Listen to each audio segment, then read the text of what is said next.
Bitter rivalries have been revived in Britain's Parliament as MPs were called to a special sitting to pay tribute to Margaret Thatcher.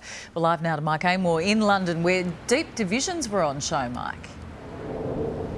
Well, Chris, Conservative Party politicians gave glowing tributes, but rather than speak ill of the dead, Labor MPs simply didn't show up. In England's north, though, where towns are still struggling as a result of Margaret Thatcher's reforms, we found plenty of people willing to speak their minds.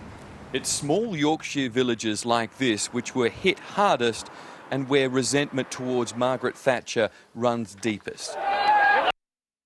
It's here where police and striking miners clashed in 1984. Of the 170 coal mines operating then, only a dozen are still open today. Even if she got buried at sea, I still dance on her grave. When former miners gather at the Coronation Workmen's Club, the vitriol flows as freely as the beer. I think Margaret Thatcher ought to burn in hell, but she won't burn in hell because there's enough coal to burn her, because she stopped it all, didn't she?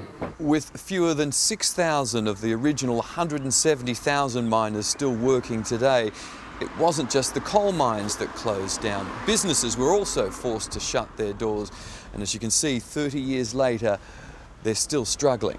Today, Britain's Parliament held a special session to pay tribute to Baroness Thatcher.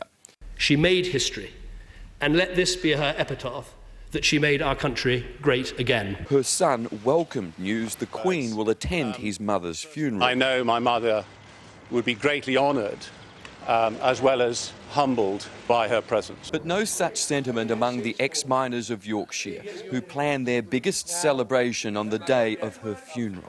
In Yorkshire, Mike Amor, 7 News.